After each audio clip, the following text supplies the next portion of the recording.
name is Councillor Dan Cohen, and I will be chairing this morning's meeting. Welcome everybody after the long summer break. I was saying in the pre-meet that as the Children and Family Scrutiny Board, I feel like we've got an extra new year because of course we're at the start of a new academic year. I do want to take a moment to congratulate everybody who will have received A-level and GCSE results over the break. I hope they got the results they wanted and deserved, and thanks as always to dedicated teachers and mentors and pastoral staff who helped to get our young people, hopefully those helped to work with them to get them the results they deserved. This meeting is being webcast on the council's website. So the interested parties and members of the public who are unable to join us in person, and we're much better in person, but are able to observe us remotely. And I will now invite board members to introduce themselves. And could I remind you to please mute your microphone once you have introduced yourself, and we will start to my left. Councillor Oliver Edwards, Guy and Rawdon. Morning, Helen Bellamy, school staff representative, not just teacher representative. Morning, Nick Tones, school staff representative. Tony Britton, representing Leeds Diocese. Good morning, Councillor Caroline Gruen. I represent Bramley and Scanningley. Good morning, Councillor Karen Renshaw, representing Arlesey and Robin Hood. Good morning, Councillor Jules Hesselwood, representing Wheatwood Ward. Good morning, Councillor Nkela Manaka, representing Bermondsey and Richmond Hill. Hello, Lisa Martin, Councillor for Roundhay Ward. Good morning, Emmy Bromley, representing Horsforth and Rawdon. Good morning, Councillor Jordan Bowden, representing Roundhay. Good morning, Laura Whitaker, representing the voluntary sector. Good morning, I'm Jacqueline Ward, I'm co-opted member. Morning, Kate Blacker, co-opted member. Good morning, Councillor David Blackburn, Farnley and Wortley Ward. Good morning, Councillor Amanda Carter, representing Carley and Farsley and substituting for Councillor Ryan Stevenson. Good morning, Councillor Trish Smith. I represent the Pudsey Ward and I'm the shadow member for Children's Services. Morning, Councillor Rick Downs, Otley and Yeadon Ward. Good morning, everyone. Rob Clayton, Scrutiny Advisor to the board. Thank you, everybody. And can I just take the opportunity to welcome back Kate Blacker, who is back on the board. Thank you very much for rejoining. Nice to have you back. I can also say thank you to Councillor Amanda Carter for substituting this morning. Okay, let's go to the agenda. Item 1, appeal against refusal of inspection of documents. Thank you, Chair. Yeah, there are no appeals against refusal of inspection. Item 2, exempt information. There are no items for exclusion, Chair. Item 3, late items. Similarly, no late items, Chair. Well, we're on a roll. Item 4, declaration of interests. Anybody got any interest that need to be declared? I see none. Item 5, apologies for absence and notification of substitutes. Thank you, Chair. Yes, we have Councillor Amanda Carter substituting for Councillor Ryan Stevenson, as already noted. Andrew Graham is unable to attend, and also Councillor Senior. All of those will be noted in the minutes. Thank you, Chair. Thank you. That moves us to item 6, minutes of our meeting on the 5th of July. Which is page 7 of your bundle. As usual, I will go through page by page. The downside here is, as I'm looking down, I sometimes don't miss it. So maybe as well as indicating, you might want to make a noise. We'll go audio visual. So page 7, page 8, page 9, page 10, 11, 12, 13, 14, 15. And if there's a problem at number 16, then we've got a real issue, because all it says is the meeting concluded at 12:25. No, it was at noted. Thank you. That brings us then to yes, can we approve those then as a correct record? Yes, pretty much everyone. Good.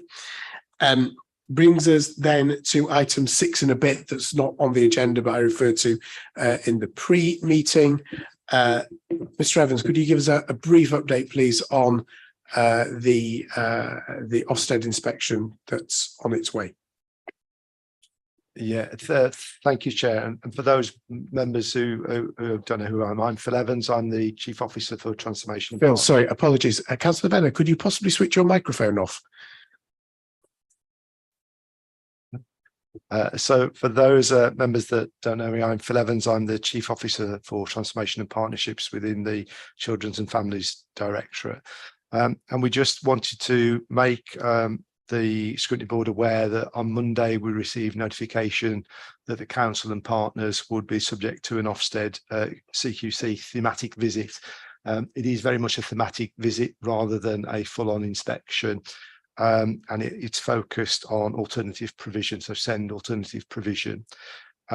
We are now in a 3-week process where for the next 2 weeks, it's about collating information, sending data back to the inspectors, making sure that we're answering any queries that the inspectors may have.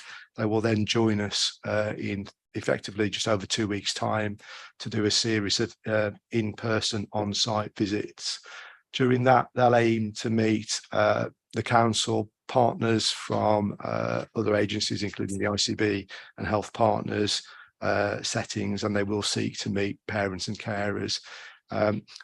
Probably helpful just to set out that this is very much a thematic visit which aims to consider how alternative provision is provided in the city, to what extent it's meeting the healthcare and education needs of children and young people, to be able to better understand the purposes for what that alternative provision is provided, to identify any enablers and barriers that may exist, and to highlight good practice.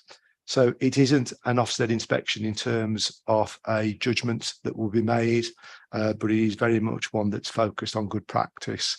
The findings of it may well be aggregated and shared, but they'll be aggregated against a cohort of local authorities. And from memory, I think there are 6 that are being undertaken in this initial phase of work. Just wanted to bring it to members' attention so that you are aware of it. There are communications gone out to partners, to settings, and we have picked up some external comms, and we're still working on that process of making sure that everyone who's aware and has an interest in the potential visit will be aware of it. Happy to take questions on it, and some of those questions I may defer to some of my colleagues. Any questions on that? We just brought it here by way of update. Any questions at all? Yes, Carly. Very briefly, how is the feedback going to be handled? When are you expecting the feedback to take place, and who will be there for it? So the feedback meeting happens on the Friday, the last Friday of the 3 weeks. So as Phil said, 2 weeks they will spend collating evidence. As part of that, there's a survey that's for parents, children, and for practitioners. The survey feedback, they will only share themes with us, so they won't give any more detail than that. For the feedback session, the local authority nominated officer, they will meet with them and the equivalent from the ICB, and that will be the final Friday of the 3 week process. And then the report will be published in November.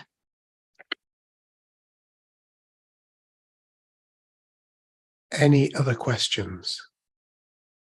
No? Councillor Venner, Councillor Pryor, anything from you on that piece? No? Okay, thank you. Let's move then to item 7. The independent reports into children's social care, the McAllister review, implementation update. Who is speaking? Who's leading on this? Okay, thank you, Councillor Venner. I'll make introductory comments and then I'll hand over to Farah. So this report out, sorry, I'm sorry for being late as well. The traffic in West Leeds was terrible this morning. There was an incident in Horsforth, I believe. I'm Councillor Fiona Venner. I'm the Executive Board Member for Children's Social Care and Health Partnerships. So this report outlines how we're responding to both the Josh McAllister report, the independent review into children's social care, and the government's implementation report.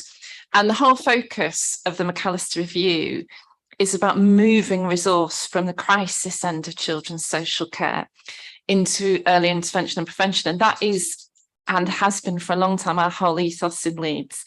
And when I first read the report, I felt like it felt as though a lot of the ideas had perhaps been taken from Leeds. And I had that confirmed when I met Josh McAllister on the day the government produced their implementation report. Josh and I were asked to go together to be interviewed on Channel 4 on the news to give our responses. And I got to talk to him for a while because they get you there a long time before you go on. And he confirmed that they were very influenced by Leeds and that took a lot of good practice from visits to Leeds that are in the report. You will notice in the report that we're not a provider site, and I did actually ask Josh about that when we met, because at that point they hadn't been decided and I was trying to extract information about who might be the pathfinder sites. And what Josh said to me was that he thought the government were veering towards not having outstanding authorities and not having the usual suspects, as he called them, to be pathfinder sites, because they wanted to test the ideas, not in areas that are already good and outstanding and functioning, but in areas that are struggling. If there aren't many areas that are pathfinder sites, which is an issue, because it means only a few areas at this stage will benefit from the ideas. And obviously the money is a massive issue that Josh McAllister recommended 2 billion is what was needed for the reset, and what's being given is 200 million, which sounds like a lot, but to put it into context, we spend 120 million a year just in Leeds on children's social care, so 200 million for the whole country is very little. But being positive, although we are not a pathfinder site, we are doing a lot of work on this. So Tom Reardon, our Chief Executive, is on the implementation board. Sal Tariq, our former Director of Children's Social Care, is on the implementation board.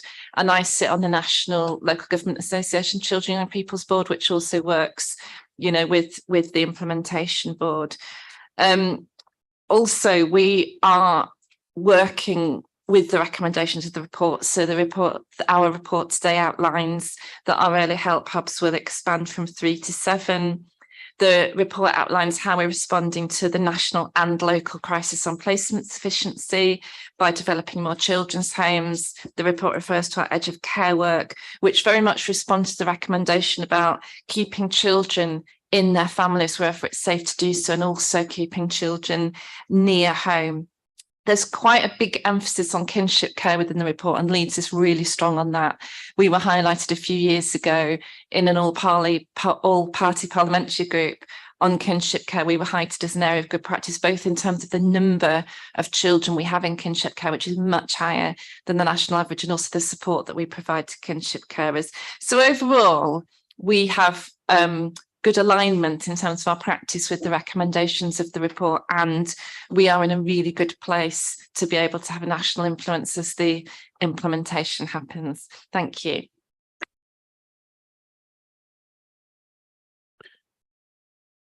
Are you? Thank you, Chair. If I can just add to that, like Councillor Venner said, the report recommendations fit with Leeds' family valued approach, and so we are excited about the prospect of family help. My title is Chief Officer for Family Help. We believe strongly in Leeds, in our services that supporting families, keeping families together, supporting children to remain with families is the right way. The report, the review recommendations are also embedded in views of those with lived experiences. We have a very strong voice and influence offer in Leeds and listening to those with lived experiences. And so that comes across strongly in the report, and it's also reflected in the work we do. We have one of the largest family group conference services in the country. We have lots of local authorities coming to see how we practice, to be able to replicate that. So although we are not pathfinders, and we didn't that was those authorities, the 5 authorities that have been selected were selected by government. We actually still continue to feed into the recommendations. I myself was chair of the Principal Social Work Network, the national network, until last year, and we met regularly with the DFE and continue to do so. We continue to host visits as well. Obviously, the local authorities that are pathfinders, it's a 2-year programme, and so although we have brought this report forward at this stage, their implementation period will define where we go next nationally in relation to strategy and policy to support the implementation. Thank you for that. In many ways, not surprised we're not pathfinders in the, if you read the report, and it's just broken the pen that I've been lent, sorry. When one reads the report, as Councillor Venner said, there's so much that's Leeds in it. I'd go as far as to say, frankly, we're exemplars actually in a lot of what's in this report. It's perhaps not a great surprise that we've not been put down as a pathfinder in that regard. Questions from the board? Tony first, and then any system that's only good to the people there to implement it. Can you tell us a little bit more about the staffing that we've got, which I'm looking particularly on page 20, points B and C, because the number of recruitment, the difficulty with recruitment, and also with the use of agency staff. Could you give us a bit more information on that? So social work, recruitment of social workers in particular, continues to be a challenge, and Leeds, like all authorities, that's the current context of social care. We face those challenges as well. We have an active recruitment policy and a retention policy to support our workers. The report highlights a 5-year career framework to support the progression of workers. We already have a really well-established newly qualified social work programme that supports them through their first year. We've expanded that to the second year, including support on emotional well-being, additional emotional well-being and resilience. But social work is really tough right now. It's a profession that there's less people coming internationally. We continue to work with the DFE around the national issues. Social workers, bursaries have changed over years. Also, things that can be done nationally in relation to mileage and allowances, etc. And so it's less people coming into the profession. So when people are leaving, maintaining that sufficiency. We can update you on figures of recent recruitments. as part of our recruitment, we have also increased our intake of apprentices. So those are people that already work for children's services that aren't qualified at the moment. This year, we've got 13 people who already work for us in unqualified posts, progressing to do their apprenticeships while they're working for us. We lead on the regional offer for 4 authorities around Step Up to Social Work programme. And so that's where people who've done a different degree can apply to social work and it takes a lesser time for them to be supported to convert that qualification to social work practice. And what we do know is with our Step Up programme, we've had people stay for longer because they already come with some knowledge and experience from a different profession. And so we host that for 4 local authorities in the region. And so that's part of our recruitment strategy, but we will give you the figures at the moment in relation to our vacancies and new starters, if that's helpful as well.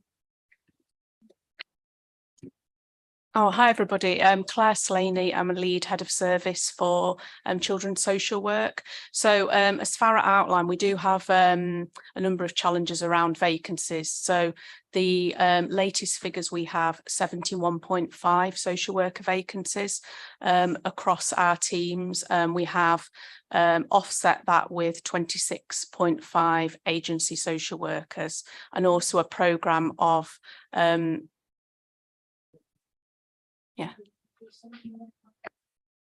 yes.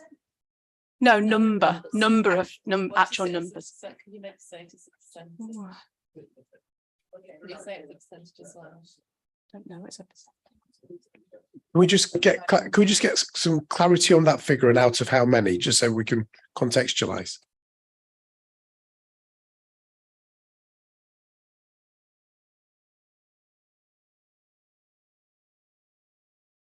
So it's 71.5 out of 500.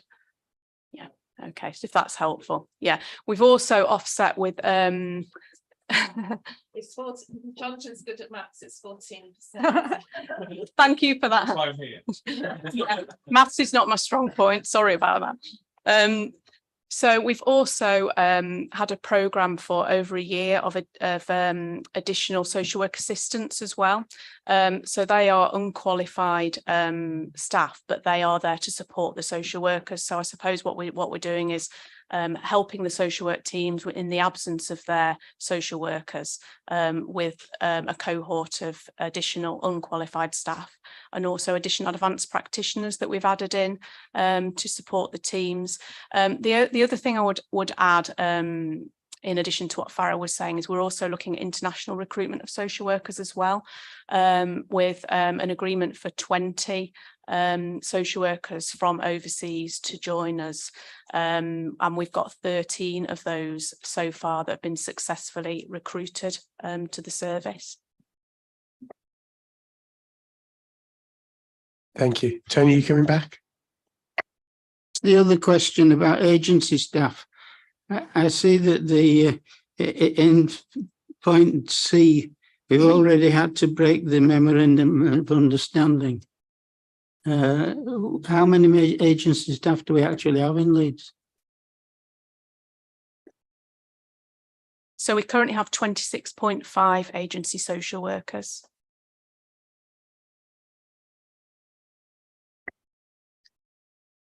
Councillor Groom. Thank you. I hear what you say about why we're not a pathfinder, and I understand the logic. But actually, I'm a bit disappointed that we're not, because if I was choosing to test a range of new and challenging ideas, I wouldn't probably choose a local authority that wasn't particularly good at what they were doing. I tend to go for people who, I mean, you've said the usual suspects, so I sort of get that, but I thought I'd just make that point that I feel we're missing out a little bit by not being a pathfinder. But my question was, I'm really interested in page 18.4, replacing targeted early help and child and need work with a single category of family help. Can somebody just talk me through the principles and ideas behind that? Because I think that's about having a more joined up approach and not just cutting things off when children become, is it 25 or less, and then them being tipped into a different system. That to me seems like a really good step forward. I can answer that if that's okay, Chair. It's actually about thinking about children who before they're involved in statutory social work. So it's about reducing the number of hoops that families have to jump through for support, to put it in those terms. So people can access early help that doesn't require a social work provision. But then when we have a referral for social work intervention, social workers have to do a child in need assessment if it's not safeguarding concerns, and that's how we provide the support. And that often results in families having to get to know a different practitioner, new practitioner, repeating their story again, whereas often people just need help. So the concept of family help, and obviously this will need legal changes around it as well, is about preventing those hoops so that social workers are there to support unqualified people around their knowledge and understanding. And we already have that concept in our restorative early support teams where social workers work alongside family support workers. But it's to ensure that actually there isn't these different steps that families have to go through, that we look at help as one thing. So it's family help that we look at, and we're not just talking about the child, we're talking the family around the child as well. And language is really important. And Stables Homes Built on Love is about language. That's what children need. And so I think that it reflects the language of family help reflects that, but it's describing not about age, but it's more about that help part of social care support. So it's to bring early help and child in need together as one offer of family help. Thank you for that, and thank you for those questions. Yes. It's just a comment more than anything else. I've been on this board for, well, be 13 years now, and reading through this report, it looks like it's all our strategic planning that we've done in the last 12 years. And I think really Leeds should be given credit where credit's due by Mr. What's his name? Max Allister. But it's just that, you know, we held our nerve. That was a thing that we did, say 12 years ago. We're holding our nerve, putting these strategies in place, and it has worked very well. And people are, you know, looking at our practices now. So I think we should be given credit for the strategic planning. And I should also say, you know, thank you to all the people involved in the last 12 years, from the directors to the teamworks to all the people all the way down to the ground level. They've put in a lot of work to get to where we are today. I'd like to say thanks.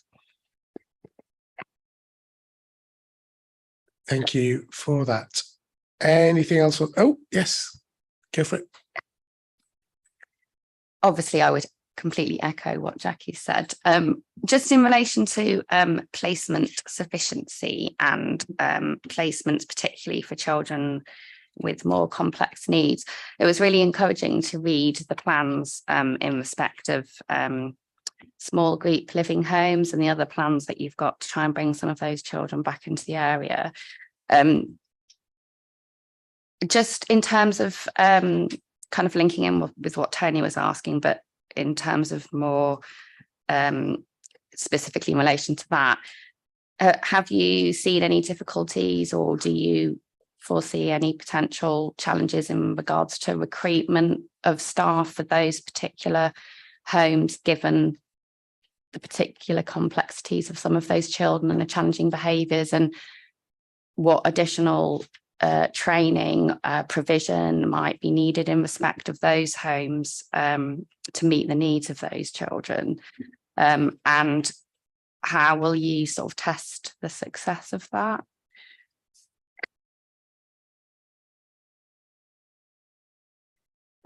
That's a really, really important question, and children with additional complex need a certain level of care and a therapeutic environment to understand their needs. We already have our MST Fit programme that work really successfully with children, in particular where they spend some time away for family and then are rehabilitated back to either foster care or to family members. So as part of that that learning, we've increased our therapeutic offer, so our for our residential staff and training, so they will be all working to a particular therapeutic model supported by our MST fit team, and all working in a consistent way, because what we know is that the whole concept of small group living is that those children who will come to those placements will have additional needs that require additional support, and so we've done that from a workforce development point of view. It's also incorporated into recruitment. We've had a really successful recruitment campaign recently with residential practitioners, and factored into recruitment is those people with the right skills that we can support with the right value base and the right skills, where you know, they can work with young people who are going to challenge, and so that's a really important point. But we really believe that by investing in those children, bringing them back to Leeds, we can actually support them as they grow into their transition into adulthood, and we'll continue doing that, reviewing that. They will have support of our therapeutic social work team.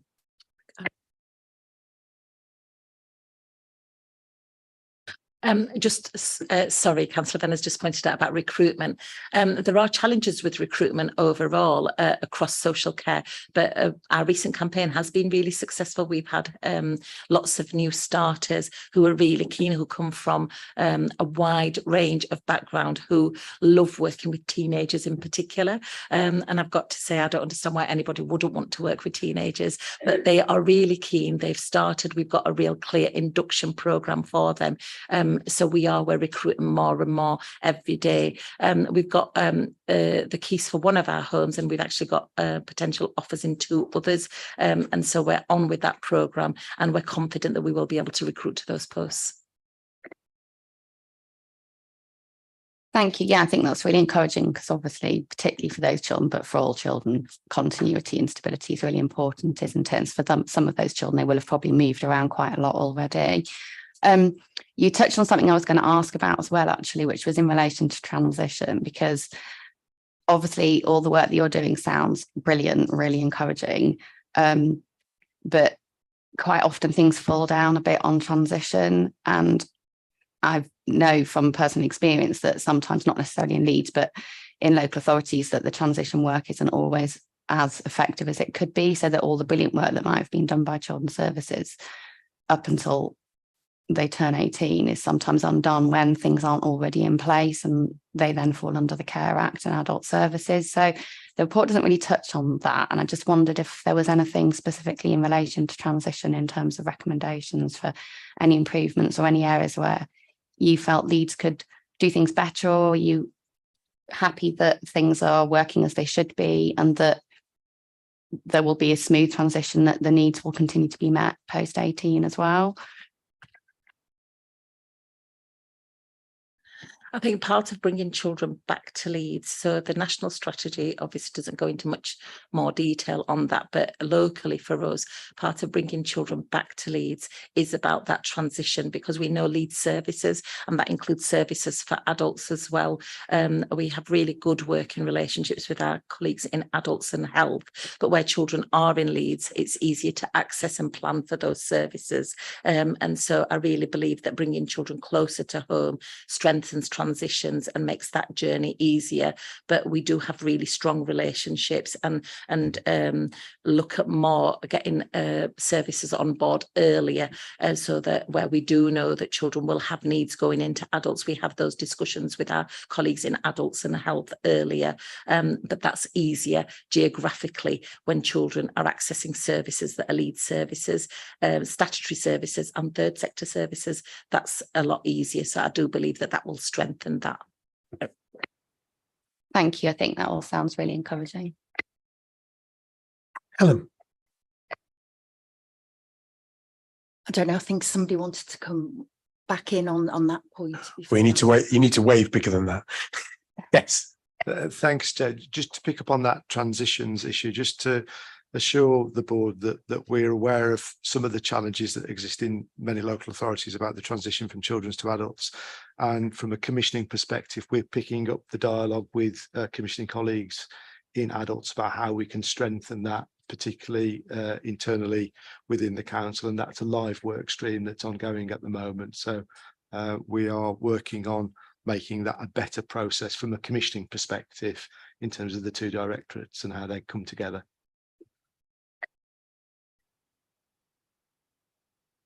Thank you. Second go. Thanks. I just wanted to ask about the use of the third sector in these small settings. I wondered if Leeds was still using the third sector. I know from experience, a member of my family was thinking of applying to work in one of those settings, and the working conditions, they had to sign away the working time directive. There was, you could be asked to work here, there or anywhere, miles away. There were lots of expectations that I don't think are conducive to having a happy workforce, and that obviously will influence the experience the children have. And I just wondered if Leeds are still using the third sector, how are they monitoring how that is delivered, and are they monitoring not just the children in that setting, but how it's run as well in terms of the staff?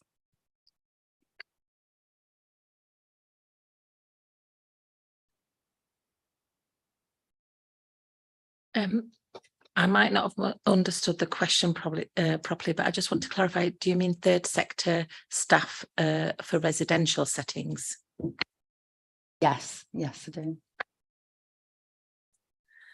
We don't use third sector staff for our residential practitioners. Does Leeds have any I'll answer. early Leeds children going into settings that are run by the third sector? So the idea of having expanding, we've got 10 children's homes already, and the idea of having 8 more is about providing services ourselves rather than having to locate children out of Leeds and out of our care. Most councils in the country are hugely overspent at the moment, as I've talked about before at this committee, because of the amount of money that we're hemorrhaging on external residential placements, usually in the private sector actually, rather than the third sector. So we spend more money in the private sector than in the third sector with regard to where children are placed, in terms of emergency placements where we can't accommodate children ourselves, either in foster care or in our own residential setting. And that's why there's such an emphasis on recruiting and retaining foster carers and expanding our residential provision, so we don't have to do that. Because obviously we monitor placements where we place children, social workers and independent reviewing officers will go out and do visits, but there is a concern that the practice may not be what it would be if we were looking after children ourselves. And also there's an issue about children being placed outside Leeds when we would want them to be here near their family and where they're from. So I hope that answers the question a bit more comprehensively. Yeah, and I know that the aim is to have all Leeds City Council settings and not to be reliant on private or third sector. But I just wondered at the moment, are they still private or third sector, and how are they monitored? Yes, there are, and they're monitored. I mean, Farah might want to talk about the monitoring, but they are monitored by social workers and independent reviewing officers. So yes, at the moment we do have children placed outside Leeds with other providers. We have more children living with us than most local authorities, and we're aiming to make that even more the case with expanding our own in-house provision. But yes, at the moment we do place some. Sometimes it's appropriate. Sometimes children need really specialist placements if they've got particularly complex physical or psychological needs. But actually, most of the time we're making placements outside Leeds, it's because we don't have the placement internally, and that's what we're trying to avoid. Thanks. Sorry, in relation to independent private providers, where children from Leeds are placed in those placements, they have a statutory visit. We have a duty as a local authority to have a Reg 44 visit where they are visited, and we look at the regulations, how they're providing care. But also, as Councillor Venner said, that child will have an independent reviewing officer who reviews their care plan to look at whether that's the right placement for them. And they also have the social work visits. There are challenges depending on where the placement is in relation to maintaining links with Leeds. They might also be accessing then services that are outside of Leeds, but statutorily we do have to provide those functions and continue to do so. They are still Leeds children's wherever they're placed. On the same note, there are lots of children placed in Leeds by other authorities in private settings that aren't Leeds settings. And so that's why the national strategy encourages local authority and is aimed towards bringing children closer to their home local authority. Councillor Bowden. Hi, yeah, we've got kind of like a really in-depth breakdown on the sort of private sector, and in my working in social mental health educational schools, a lot of those children, because of the behaviours, a lot of them were either in foster care or in residential homes, and a lot of them couldn't be in council in some cases because of the behaviours that they exhibited. It's out. The private market could offer more money to the foster carers, and so they were going to the private. Do we have figures of what in-house make? So our foster parents and the council make, because we've got 15,300 a month in a private sector is what is being charged privately, and privately for for the independent fostering agencies per month is 3,200. So how does that differ for a council foster parent? How much do they get? Thank you. So yeah, so last year we put 2 million from our strategic reserves account into giving foster carers an uplift, and we are as a council one of the best. I think actually we're the best payer for some age ranges in the region. And we're certainly one of the highest for all age groups. And the idea of that was around recruitment and retention of foster carers. I've said before, though, at this scrutiny board, that the profiteering in the private sector is obscene with regard to both residential placements and IFAs. We cannot compete with IFAs on what they pay their staff. We just can't. However, what we do provide for our foster carers is a really comprehensive support package. For example, we've got the Mockingbird hubs, which is seen as nationally good practice, where a more experienced foster carer will support a network of other foster carers like an extended family. We have really good training, we have really good progression. We've brought in the new level 5 foster carers, which will be for foster carers who will foster adolescents with particularly complex and challenging needs. Where I've met foster carers who've come from IFAs into us as a council, they've said they've come because of the support that's provided, which you don't always get in IFAs. But it is absolutely the case we can't compete with them on price. And it is a horrible situation. There should not be a market in vulnerable children, and there is at the moment. No, it's really good and positive that we've done that uplift. I guess the comment is purely looking at this profit margin. That is really, I mean, it's really upsetting actually when you really break it down. Thank you. Thank you, Councillor Carter. Thank you. Just wanted to delve a little deeper into children that are looked after in the private sector. So if you could just tell me a little bit more about how they're monitored, how often they're visited, and just how it actually works, please. So the visits for children, the children get a social work visit, and that depends on how long they've been in the placement where they are.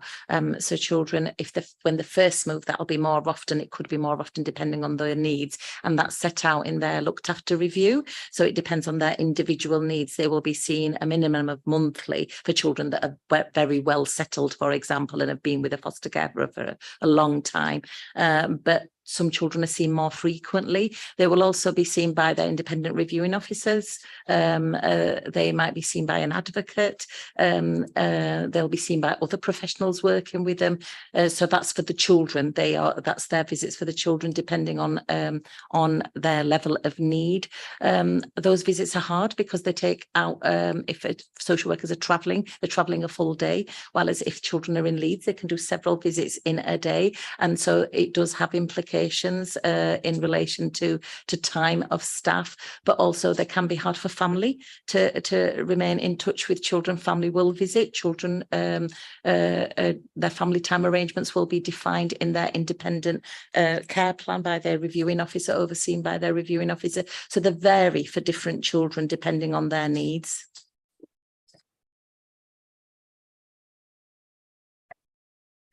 Are you coming back, Councillor Cass? Thank you. Councillor Grun. Just coming back to the private sector homes where our children are placed outside Leeds, we also have private sector homes in Leeds. Now, presumably we will know if Leeds children are in those, will we? Definitely. So there'll probably be children who aren't from Leeds in our authority in homes that are privately run. And Councillor Venner knows there are 2 such homes in my ward and a third about to be established. Do we just not engage with them at all on any level then? We did establish not so very long ago, actually, that the only way we can know in Leeds when a new private home is established is through the planning application, assuming that it's being built or needs planning permission for something. It might not be. It might be a home that doesn't need any planning permission, in which case we would be absolutely have no knowledge of it at all. That situation worries me a little bit. Should we be establishing a relationship with known private homes, even though our children aren't in them?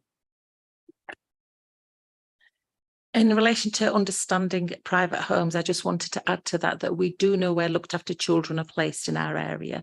So the placing authority. So if Leeds placing a child in another authority or another authority is placing a child in our authority, we send a notification to the authority that the child is moving in. So we do know looked after children are placed. That's all we know, that a looked after child is of a certain age is placed by a particular authority at a certain address. And that's because legally, if there's an immediate risk to that child or something happened, then we support that authority and we're supported with some immediate action. But in relation to homes, we do have good relations with some of the homes in Leeds, and we're looking at a model as part of bringing children closer to home. We're in dialogue with some providers to look at purchasing some provision, some beds in Leeds for specific children. But again, the range of providers varies so much and what they offer that we need to make sure that the providers we have those relationships with, that their value and their way of providing services fits with our ethos in Leeds. This is a piece of work our commissioning team are doing at the moment, because our ideal would be that we look after all our children.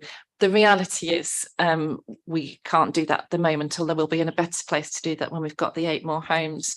So the second best option for us if children do need to be placed residentially is that they're still in Leeds. And that's why it's important that we do have a relationship with other providers. So as Farah said, our commissioning team are looking at how we might set up purchasing arrangements. So we sort of have a priority over places in Leeds homes over authorities that are outside Leeds that are placing their children with us. So at least our children are in our city, even if they're not all in our provision. Not to press too hard, but what happens then if we've got an independent provider in Leeds, whether they've got Leeds children or not, who doesn't comply with our principles and methodology? And that's where the inspectorate would come in. So Ofsted have a role in regulating children's homes. And so if anybody has concerns about providers, then that's where their role would come in. As a local authority, we wouldn't, we wouldn't have oversight of all the homes that are independent providers in Leeds. Children's homes get visited a lot, so they get Ofsteded annually, whereas we get our ILACs only 3 yearly, and they also get regulation 44 regular visits. I apologise, Chair, I just came in without going through you.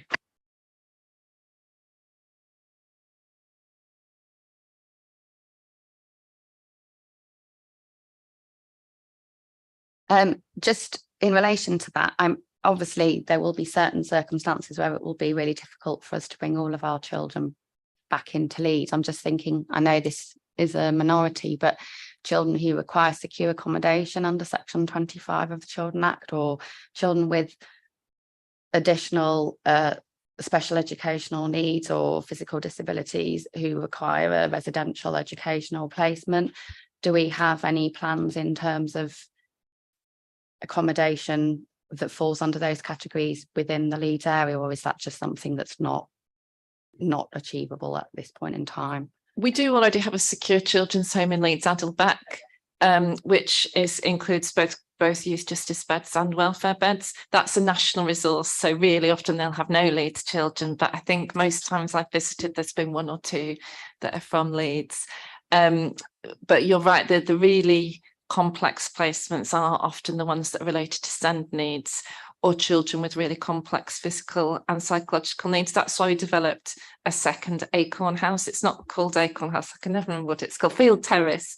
So Acorn House is a house we've had for a long time in Armley for 5 children with really complex learning disabilities and physical disabilities. And we've created a second home based on that model that will be opening later this year in Temple Newsom Ward. That home alone, as well as obviously bringing 5 children back to Leeds, it's a really expensive provision to build, but it will pay for itself within the first couple of years because those placements are so expensive. But obviously the main benefit and our main drive for doing it is having those children back in Leeds.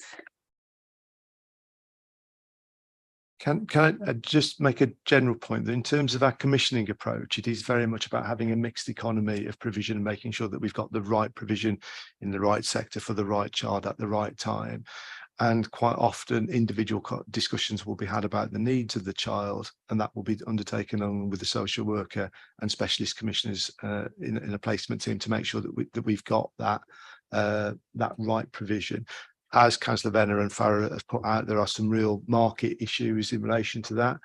But one of the things that we're doing from a commissioning perspective is trying to have that dialogue that Councillor Gruen has suggested with providers in the city about what we can do to make a better set of outcomes that reflect that.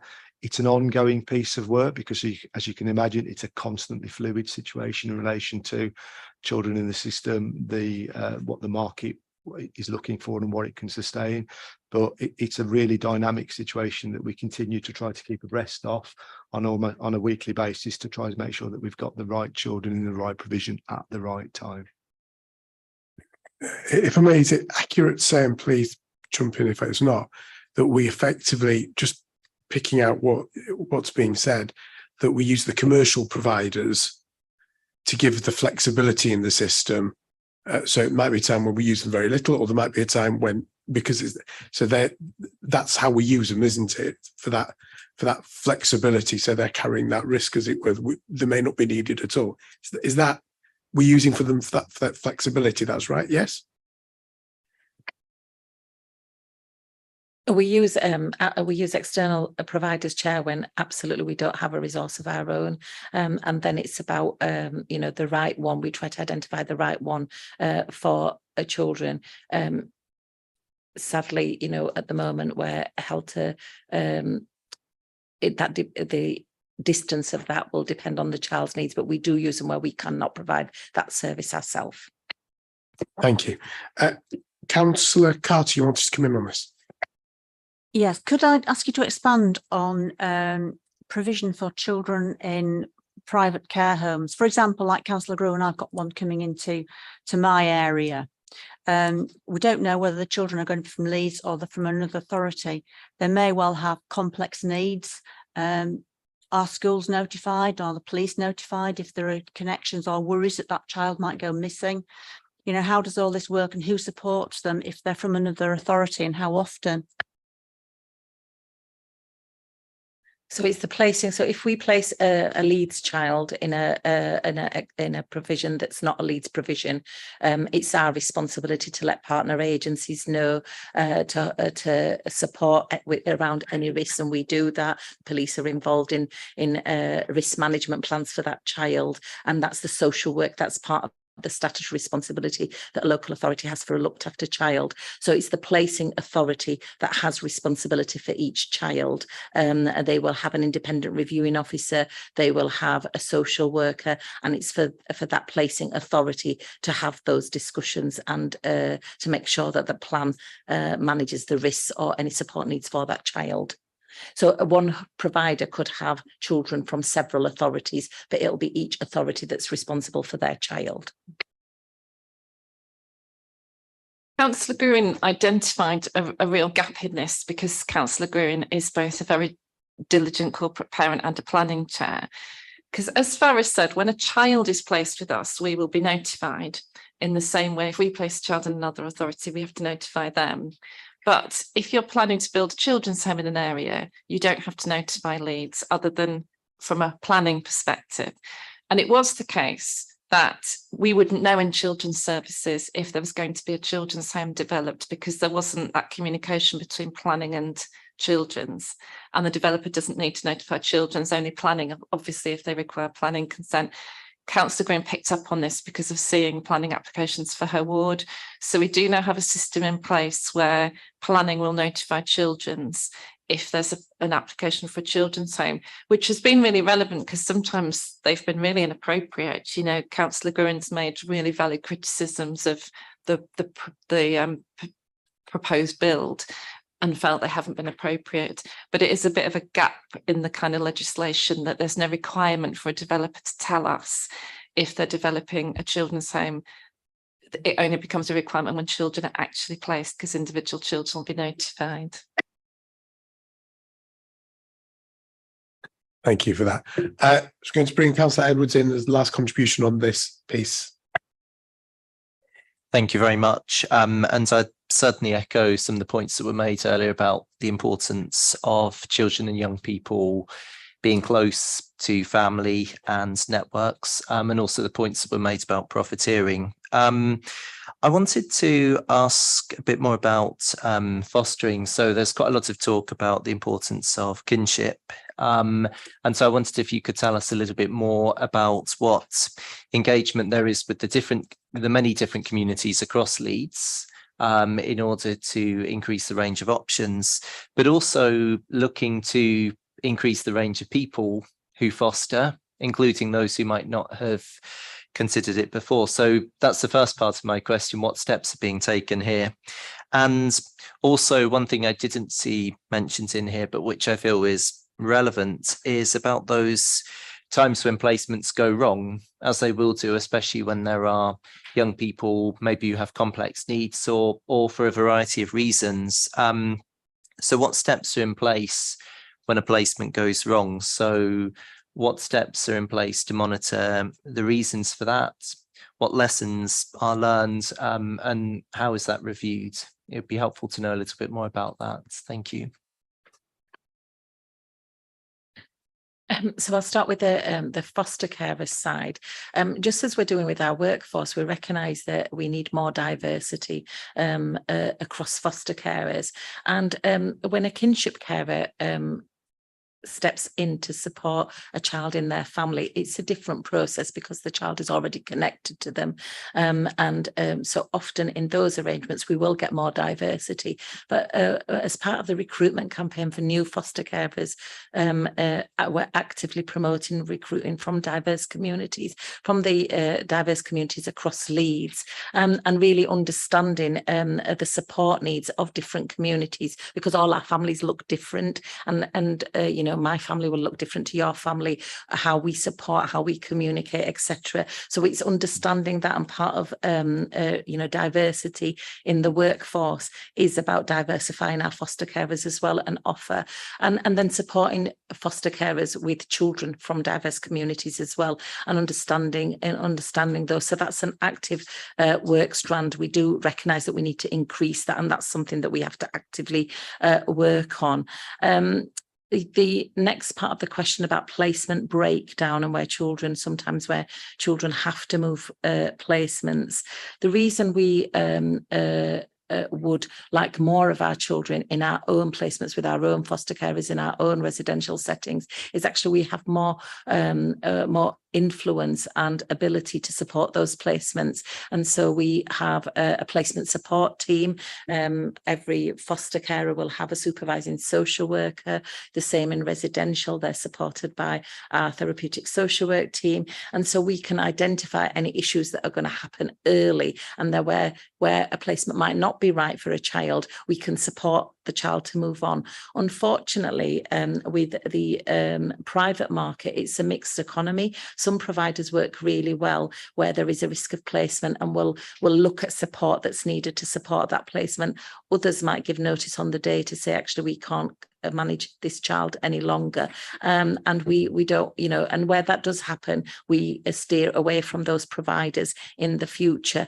But just like the care offered can be a mixed economy, so can the decision making about ending placements. And so it depends on the particular provider. But with our own placements, sometimes placements do break down, but we do aim to support that. We have a placement planning meeting if there are risks, and those are looked at what support is needed in the first instance.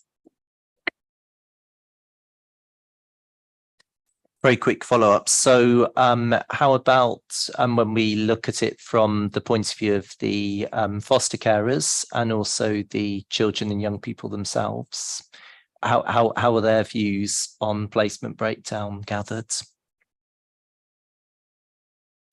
Absolutely. There's the foster carers' views are vital to that. Foster carers don't go into foster care for the money. They go into foster care because they have a commitment to children, and it really, a placement breakdown is often traumatizing for the child and the foster carer. So their views are sought by their supervising social worker, by the reasons that led up to that breakdown, and the child's views for looked after children are always central to that. So they are sought in that process to understand the breakdown, but often even after breakdown, that those relationships are still supported. So we have foster carers where children aren't able to live with them anymore because of risks or need or impact on other children, but they still maintain that relationship and link with that child. So absolutely, that's central to that.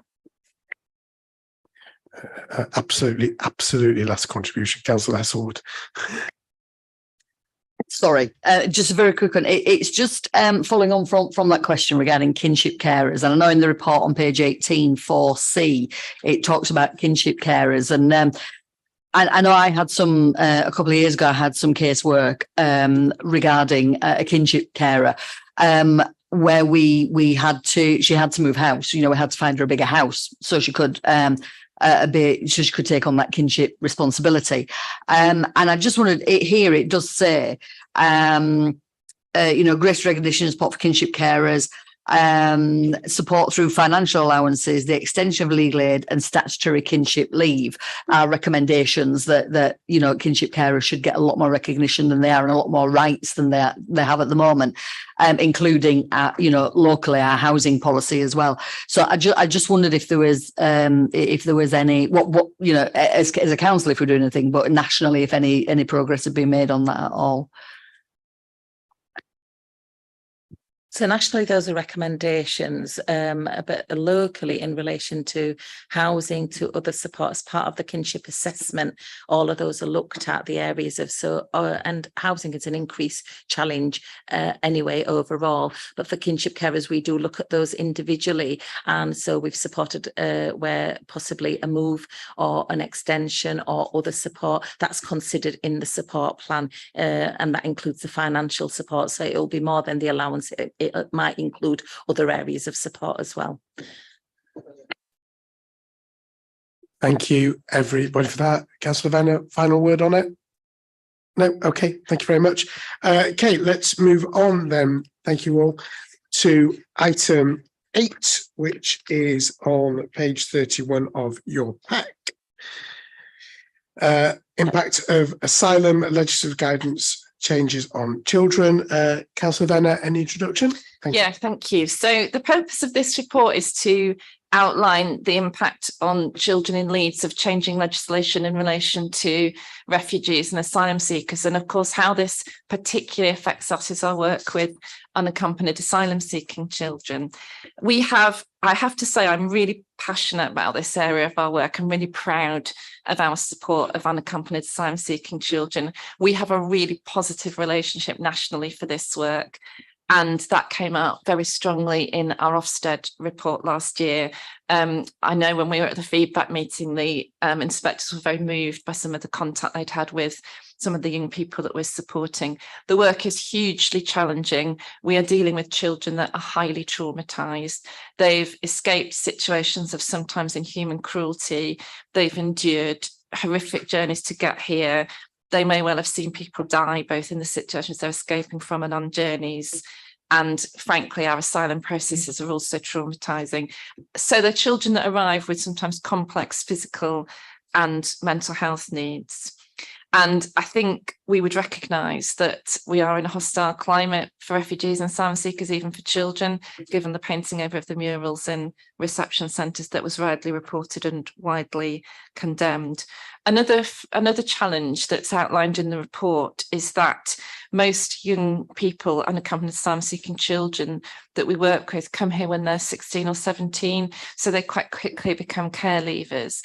And not only are councils not appropriately funded for the level of need children bring and that they have when they're looked after children, we're really pitifully funded for their needs when they're care leavers. This is a national issue and it's being campaigned about nationally, but councils are not properly funded for their work in this area. And this, of course, has particularly affected border councils like Kent, who've been quite vocal about that.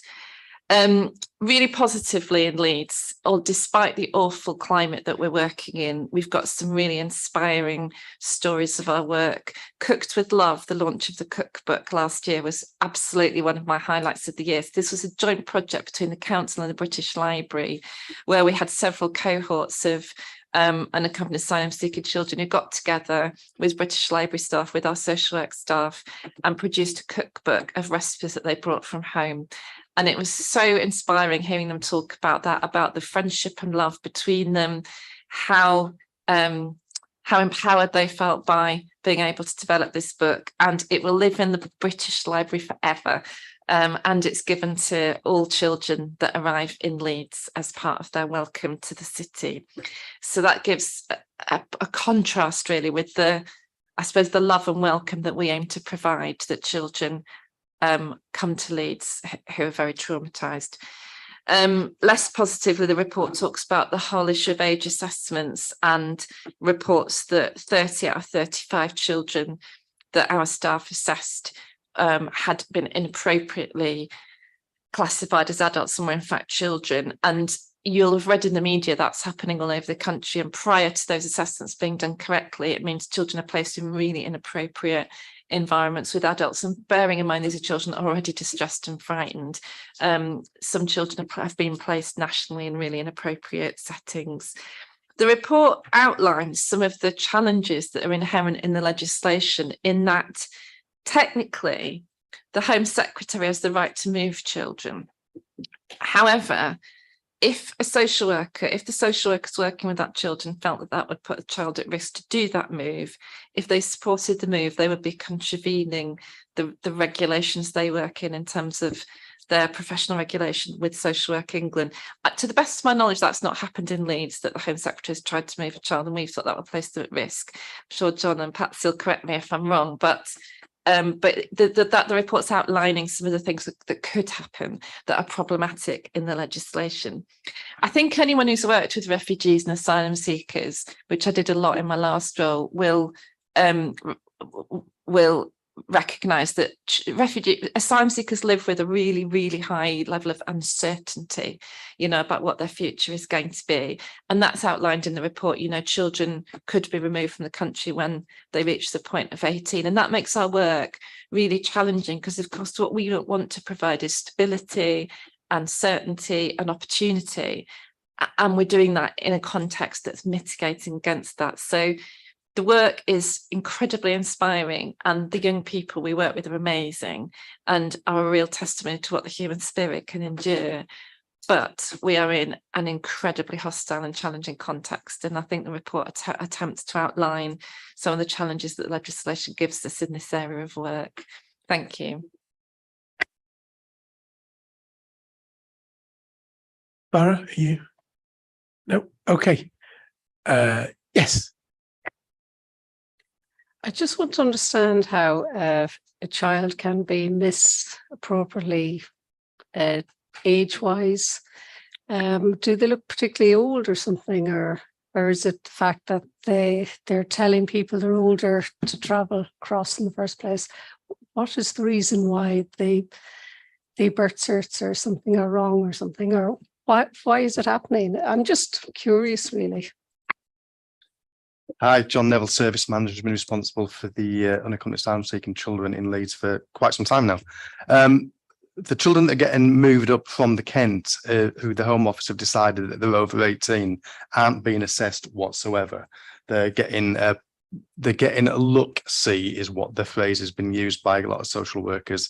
So the Home Office will see them, they'll decide that they're probably over 18, and then they'll basically ship them out to the hotels in Leeds without the formal assessment that we complete in Leeds and most local authorities complete. So in local authorities, we complete what's called a Merton compliant age assessment, which is a very thorough and detailed assessment done safely with the young person. The Home Office isn't doing that at the ports down in Kent when the young people are coming over on the boats. So they're deeming them as adults at that point of view, at that point, and then sending them to hotels across the country. Leeds is, I think, 2 or 3 of the regional areas where the hotels are for adult asylum seekers. And that's where we're then picking them up, because all the hotels have welfare officers, and those welfare officers are seeing them immediately and saying that these are adults, these are children, and they're making the referrals to us. So in short, the full assessments of their ages aren't taking place, and none of the young people will have any documentation at the point of arrival anyway. So there is no formal knowledge of their age at that point.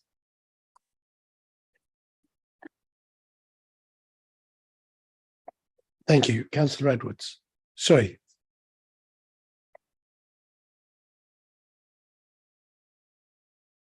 I'm not doing. Thank you very much. Can I pay tribute to the work that staff are doing on this? And it's often not noticed by many people outside, but it is hugely important, because apart from helping those young people to rebuild their lives, ultimately many of them will be future residents, future neighbours, future citizens, and so it really is an investment in the future. So I think it's hugely valuable work. I noticed on page 35 you were talking about the point 19, talking about the package of support which is available for unaccompanied children and young people, and that's very welcome. One of the things it talks about linking in with existing friendship groups and other young people of similar backgrounds. What work is there in terms of getting to know and working with young people from different backgrounds? Because of course that's going to be one of the challenges. So what support is there in this area? I know what it says about involving the young people in service delivery, and that's hugely important. So what support is there in terms of integrating and getting to know young people from different backgrounds? The other thing I was going to ask about is what account is taken of the needs of those young people. So for example, if they have protected characteristics, they might be LGBT plus, or there may well be other things. So what account is taken of that, and at what stage? Thank you. Okay, in relation to the first one, every unaccompanied asylum-seeking child that turns up in Leeds is seen immediately by a group of staff that support unaccompanied asylum-seeking children, not necessarily social workers, but some staff that we got through funding through the Department of Health some years ago that is still in place. And they're part of the welcome group, and we have a welcome pack for them. So most of the young people are Muslim. So we have Quran mats, we have the Qurans, we have the mats, we also have clothing for them. Then we put them in contact with other young people from the same nationalities, because unaccompanied asylum-seeking children come from a small number of different countries. It's not as widespread as people would anticipate. So we link them in through our local support with our own team that links them into those groups. Unaccompanied asylum-seeking children that have become care leavers, have been with us quite a while, then are running those groups on behalf of other unaccompanied asylum-seeking children. So that's a fairly thriving group all over the city for different nationalities. And of course, all the nationalities come together at different places. So the Cooked with Love covered all the nationalities. And what isn't in here, I don't know why we didn't put it in here, is we have quite a thriving football team of unaccompanied asylum-seeking children that actually won a cup last year and actually got promoted into the second division. And they have 2 coaching sessions a week, and at any point there can be anywhere between 30 and 50 unaccompanied asylum-seeking children and care leavers turn up to that footballing group. It's run by some of our staff, but also by some volunteers as well. So we're very pleased with that. One of our social workers and one of our APs does a lot of the work as well. So the Cooked with Love has continued, actually. It wasn't just an event. It's a process that has been taking place for some considerable time. In relation to the health, what we do with all unaccompanied asylum-seeking children is, not all unaccompanied asylum-seeking children need an age assessment, but we will do a welfare assessment on all of them, and we will make sure that they are getting seen by a looked after nurse as and when they need to get access to a looked after children's nurse. We've also got support from some specialist services that offer trauma support for asylum seeking people who may have had some difficult journeys and some difficult experiences. So that's just a raft of support that we put in place for unaccompanied asylum seeking children from different backgrounds and different places that they've come from. Does that answer the question? Okay. Yeah, so there was also a question about protected characteristics. Well, it's interesting. We haven't been asked from the young people in relation to their LGBT backgrounds, and that's something that we do need to think about a lot more, because it's not something that's there and it's not something that's been requested. But just because it's not there and it's not requested, it's not something that we shouldn't be taken forward a lot more. So that is part of the work that we do need to grapple with, and maybe need to look to see what supports we can put in place for issues such as that. So we haven't addressed that as well as we probably would have liked to. I think what lots of the unaccompanied asylum seeking young people have lots of fairly significant issues to deal with the moment they land in Leeds, including orientation of the Leeds city, sorting out their legal status, which, as you can imagine, is fairly tricky for all of them, getting into their schools, getting into education, settling into accommodation. So some big stuff that needs to be done, and it's in relation to the sexuality of our looked after young people who are unaccompanied asylum seeking children. We probably haven't dealt with that as well as we could, and it's something that we probably need to regroup on. Perhaps is good.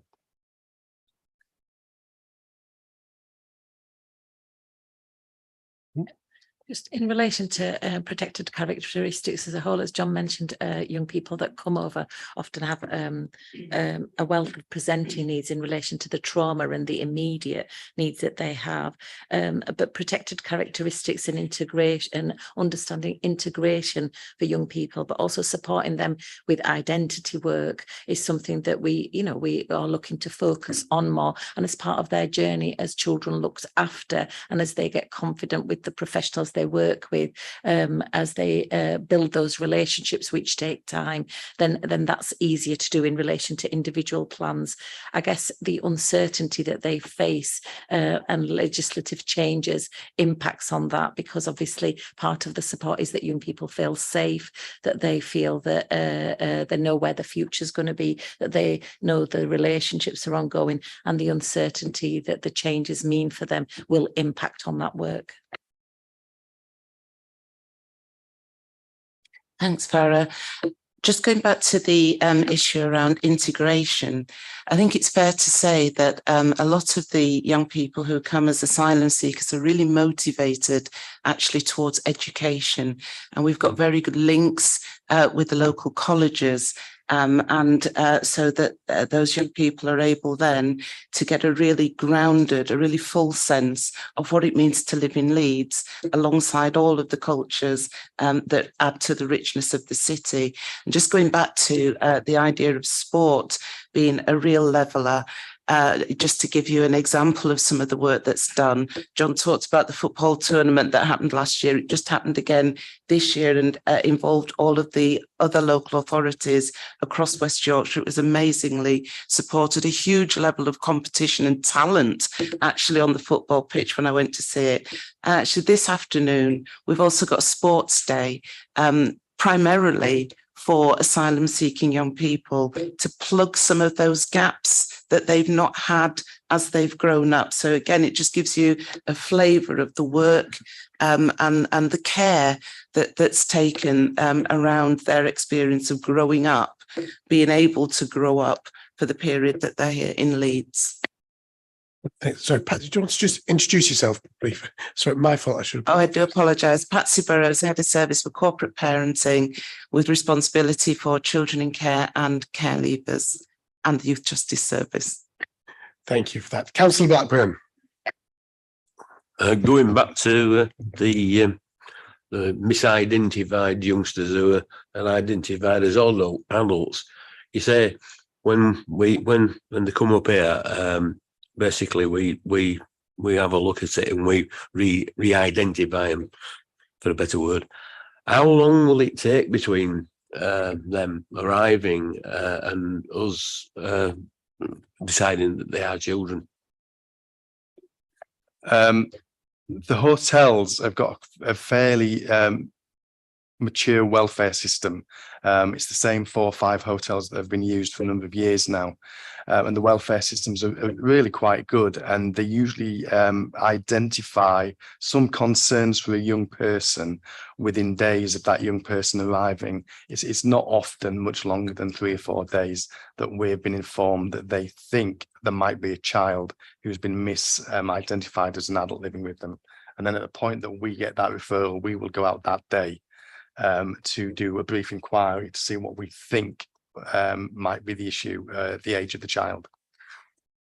So it's within days of them arriving in Leeds Authority once they're identified, but how long will they be in the country?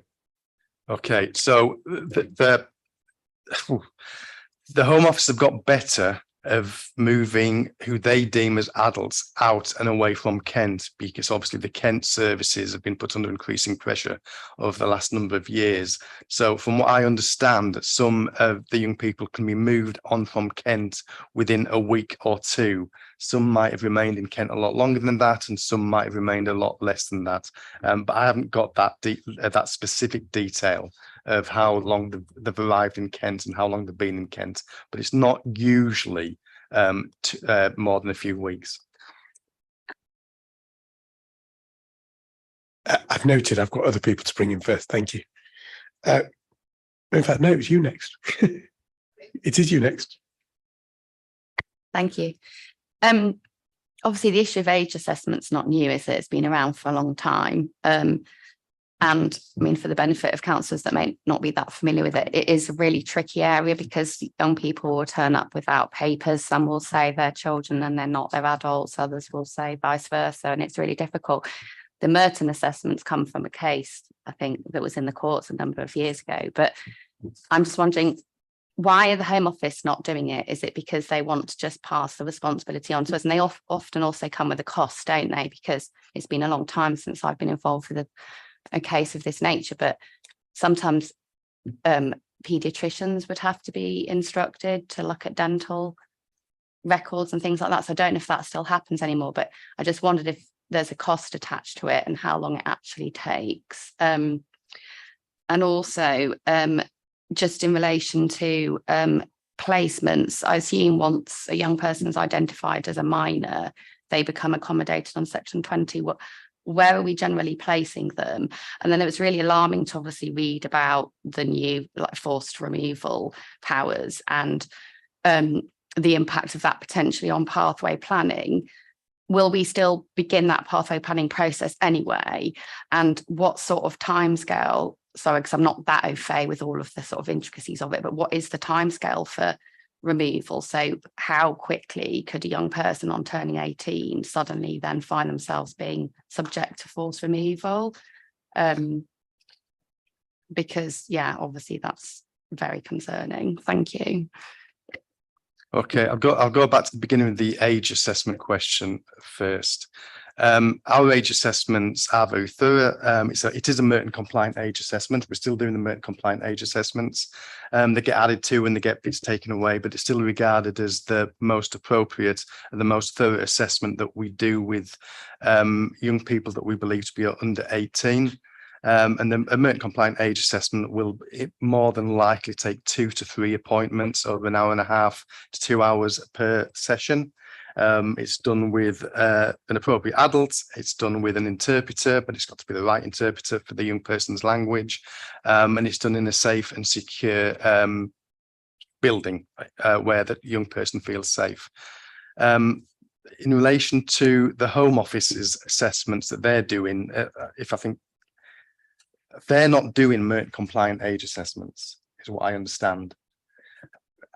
I have to be very careful really at this point because I'm an officer of the City Council and I don't want to necessarily wander into politics, but the Home Office have made a decision that they're not going to follow, as I understand, the Merton compliant age assessment approved ADS work that gets done with unaccompanied asylum-seeking children or children who might be, or young people that might be children at the point of entry in Kent, and that's the decision that they've made, and so yeah, I can't really comment on that. I might have my own views on that one, but it's not really for me to comment. Sorry, the cost to out, there isn't a cost for us doing a Merton compliant age assessment other than the statutory costs of having social workers.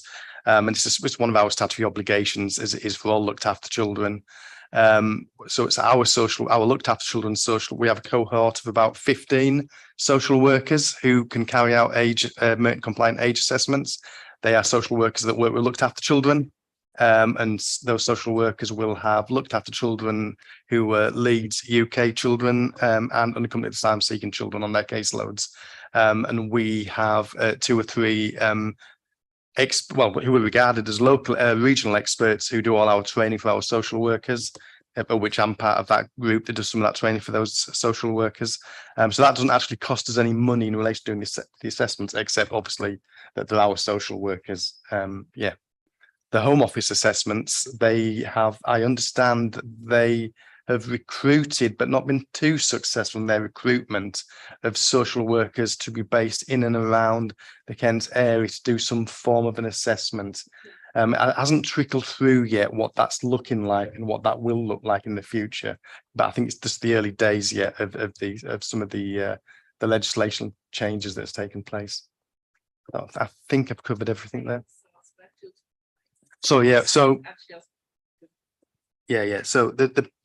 so we have a fairly mature set of accommodation for our unaccompanied asylum seeking children that's been developed with our unaccompanied asylum seeking children. So many of them don't and can't and struggle to live within family homes. So we have them in 2 types of accommodation for the majority of them, which is supported lodgings. So it's someone will correct me on this one, it's level 1 foster carers, but it's not the full fostering assessment that takes place for those carers, but they live in a family home, but it's what's called supported lodgings. Effectively the young person has their own key and comes and goes and is supported to live in that family home, but isn't in a foster placement. Then the other larger group of young people live in what we regard as semi-independent living. Now, that's a fairly mature type of accommodation for unaccompanied asylum seeking children, not just in Leeds, but across the country, because it is recognised that lots of the youngsters, the 16, 17, nearly 18-year-olds, do struggle and would struggle to live in a family setting, but can live in a small group setting with other unaccompanied asylum-seeking children. So in Leeds, we will have any number of unaccompanied asylum-seeking semi-independent support livings, probably about 8 supported group livings in Leeds at this moment in time. That's just a number off the top of my head. It might be a little bit less, might be a little bit more. And that seems to work well for the unaccompanied asylum-seeking children who are post 16 but below 18. Any unaccompanied asylum-seeking child below the age of 16 will be in foster care. We won't budge on that. The young people might want to be elsewhere and might want to be in semi-independent living, but we wouldn't deem it as appropriate for somebody who's under 16 to be living anywhere other than a foster placement. And we have 2 or 3 outstanding foster carers who take our unaccompanied asylum-seeking children who are under 15. And also what we do, because we do the welfare assessment, any of the one over 16 but might have some vulnerabilities will also live in foster placements as well. So it's not a dividing line between 16 in semi-independent and under 16 in foster care. We have a number of over 16s in foster placements because we deem them to be vulnerable and need extra support and do need to be living in a family. And for forced removals, it hasn't come through to Leeds yet, so it may or may not impact. We don't know what's going to happen. There's lots of legislative changes that have taken place, which have been mentioned in this report, but we don't know the implications of that one. We've had no hint whatsoever that any unaccompanied asylum-seeking child who is currently 16, 17, about to be 18, is about to be forcibly removed. So we just don't know. And that will have an impact on pathway planning, but we will be in Leeds, as I think, to be fair to most local authorities, will be looking to support those unaccompanied asylum-seeking children as care leavers, as we would support any other care leaver in Leeds. And we'll just have to see what happens with the legislation as and when. Yes, you can. Thank you. So yeah, I mean, I can well foresee some court litigation in the future on this one. But just thinking then about once they've turned 18, and if they still have needs that they're eligible needs under the Care Act, then will that responsibility to pass like to adult services then, in terms of they'll obviously still have the pathway plan, but if they're still part of our care leaving service, yeah, like any other care leaver. So there could potentially be an overlap between children and adults there, if they then had eligible needs. They'll have a PA, as all looked after children who become care leavers do. Yeah. And they'll have a PA attached to them. It might be just worth adding at this moment in time, we are aware that we're aware that we don't know what might happen in relation to legislation. So we are trying as fast as we can, given the limited time that we've got because of the age of the young people, trying to get their legal status resolved before they're 18. Yeah. Because that might just give them a little bit more kind of surety to remain in the country. And the Home Office might not be able to do what we think they may or may not be doing when this legislation fully fills through. So if we can get their leave to remain sorted before they're 18, and we are doing it at this moment in time, doesn't seem to be any barriers to that. That's what we are doing if we can.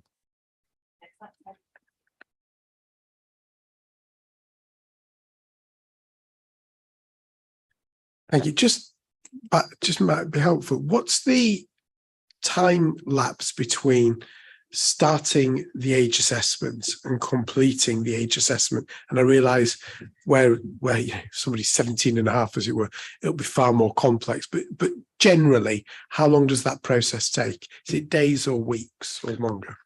The age assessment will usually take, if 6 weeks. It's probably a good figure. We'll try and get an age assessment completed within 6 to 8 weeks, because it's not just the 2 to 3 appointments with the young person. It's making sure that we can do it in a safe environment for the young person. It's then making sure we can get an appropriate adult at the same time, and then we can get appropriate adult and interpreter all lined up for all 3 appointments. If we need 3 appointments, we want the same interpreter and the same appropriate adults. So that's sometimes the delays that take place. But if we're in control of the numbers that are coming through, which we're not necessarily at this moment in time, we will be able to do an age assessment from the start to finish within 6 to 8 weeks. Okay, so in terms of the time frame, I'm just trying to understand. Person comes into the country, again, you're telling us roughly 2 weeks later, sometimes quicker, sometimes more, 2 weeks later, they're at us. And then there's roughly a 6-week process that we're doing here in Leeds. Yes. Okay, thank you. It might just might be worth saying that not all unaccountable asylum-seeking children need age assessments. No, yeah. Thank you. Yes, Sarah.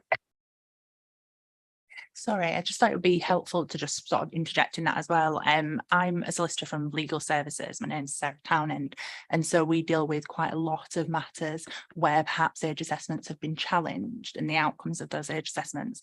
And I thought it was just helpful to highlight that as part of the social workers' inquiries and the age assessment themselves, there's obviously quite a responsibility on the social worker to be able to analyse and provide the reasons for the conclusions that they're coming to.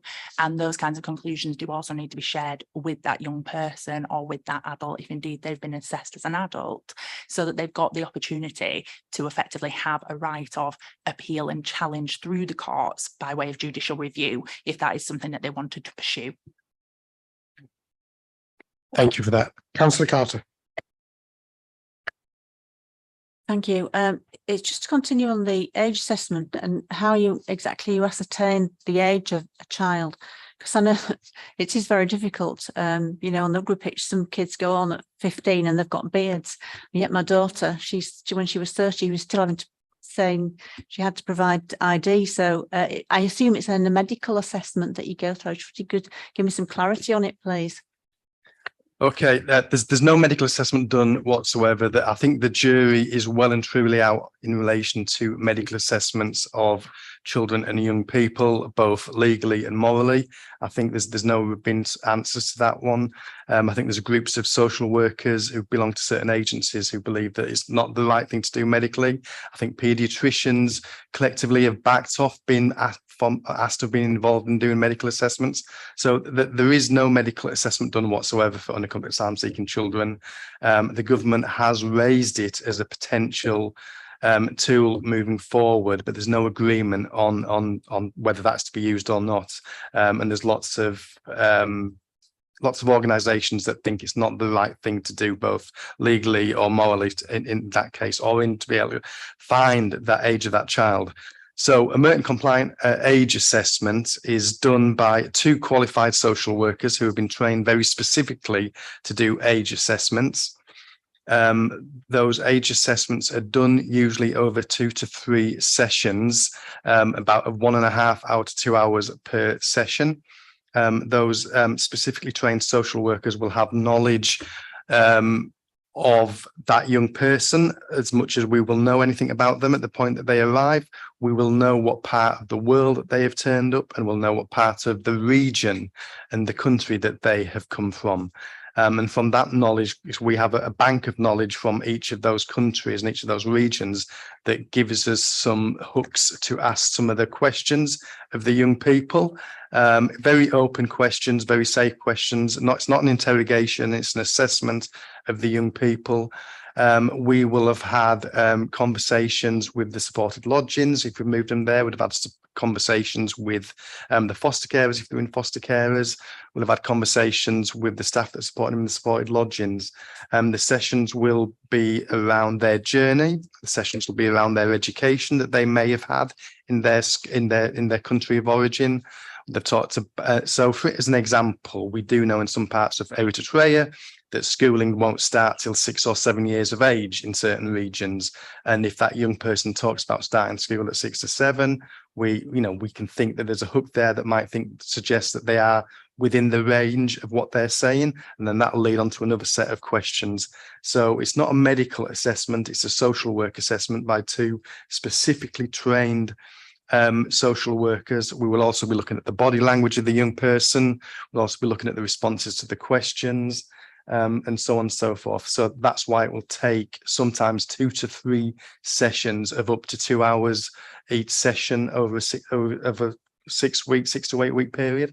Don't know if that answers some of the questions. So I've just got a follow-up question on that. Just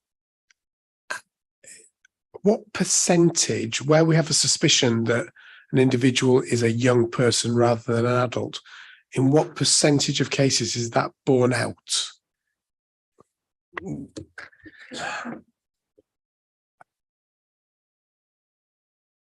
I would say the vast majority of assessments that we do, we will deem them as under 18.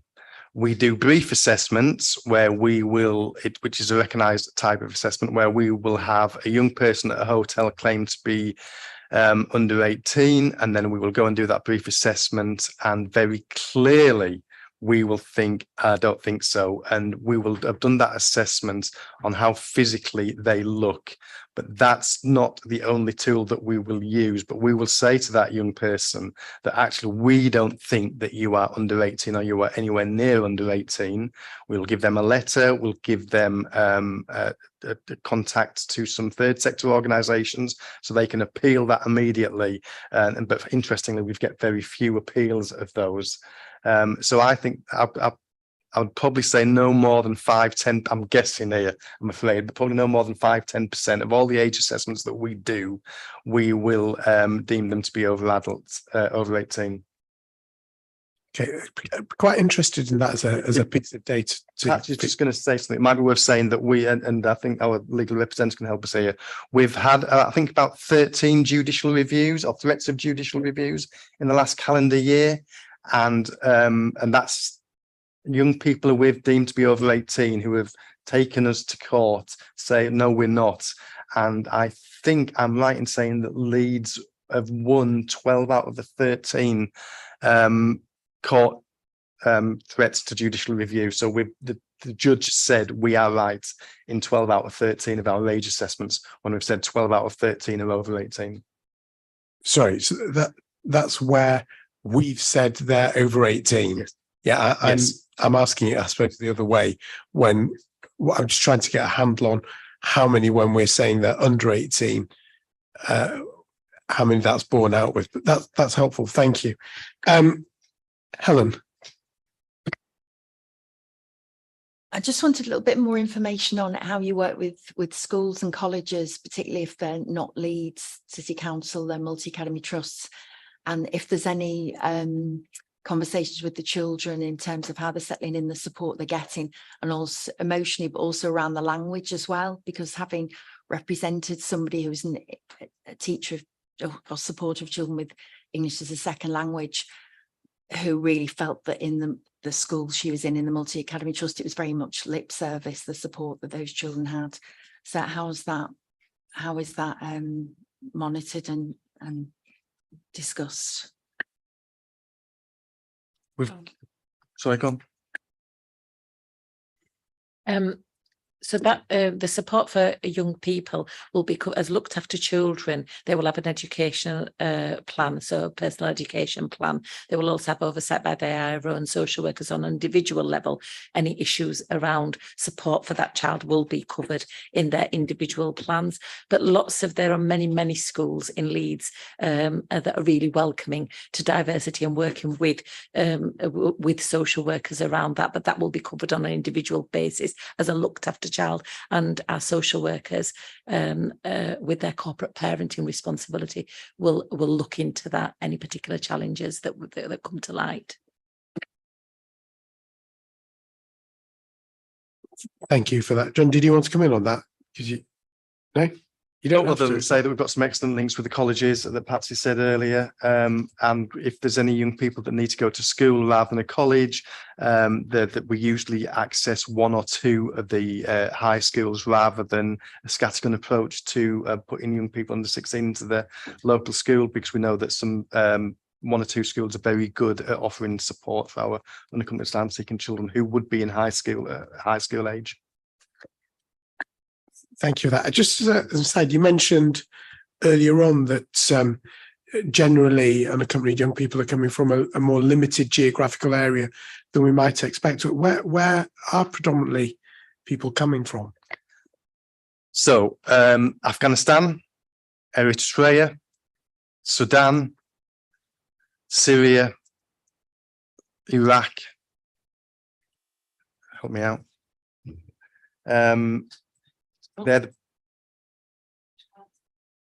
There's a small number from Chad, isn't there? But they're Somalia. Sorry, Somalia. They're the main countries where the asylum-seeking children come from. There's a whole host of Albanian young people that are coming over in the Kent coast, but those have been sent. We have 2 Albanians, I think, but they're not been sent or dispersed across the country, as I understand. Thank you. Thanks for that. To clarify, just on the back of your answer, the case that I was talking about, it wasn't an asylum seeker. They were just general ESL children. Councillor Green, was this linked into the exact same point, or was it? Yes. At age. I was just interested to know whether there are any examples of children who are younger than the 15 to 17 and a half age group. And also interested to know, I think you referred to them being sent from their country of origin. Would that, how does that actually work? Are they, or do any of them make their own decision about simply escaping from their situation? In the last year, we've had 2 children under the age of 14, and both young people arrived in this country via plane direct from the country that they came from, and they were sent by their relatives. One was sent via Sudan, but it's from Eritrea, and the other one, I've gone blank, but was sent again and landed in the airport. Didn't have difficult journeys, but obviously had a difficult upbringing in their own countries. One of them, both parents had been killed in one of the wars, and they got sent over by an uncle, and another one was fairly similar background. Councillor Martin, to finish us off. Thank you, Chair. I'm really pleased that this item's come to our scrutiny board. It's so important.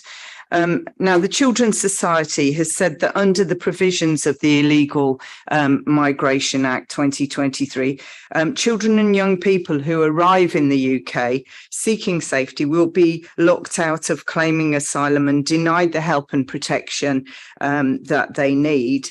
And officers have described how they expect some of the ways that this piece of legislation is going to impact on their ability to care for these children. But equally, John made the point that we don't know the full scale of the impact of this legislation. So I'm just making a plea that we, when officers are in a position to understand that we have this item back on the agenda to look at the impact of what's happening to children in our city. Thank you.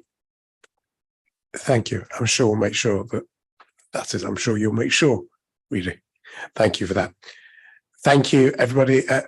Councillor Vedder, final thoughts? No? Okay, thank you very much. Thank you, everybody, for that. Brings us on to item 9. That's the provision of EHCP support. Terms of reference. Rob is running back.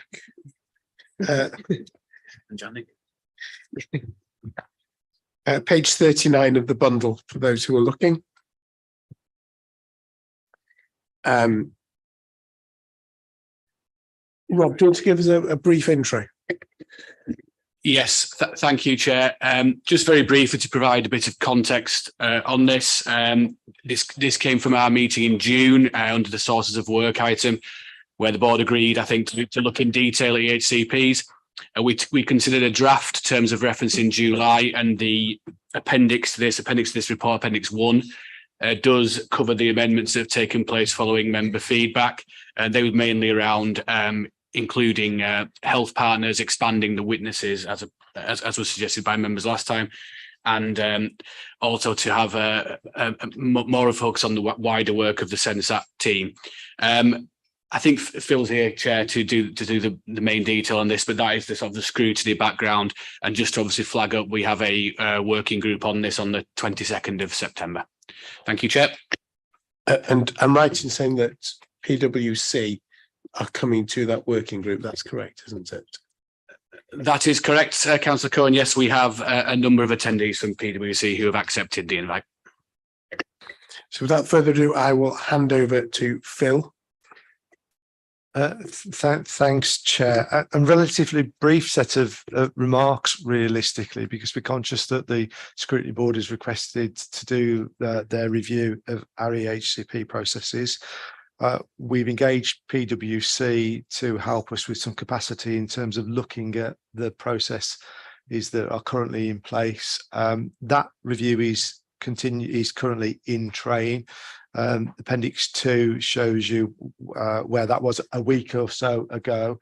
It's still a work in progress, and we are having sort of daily conversations with PwC about their findings.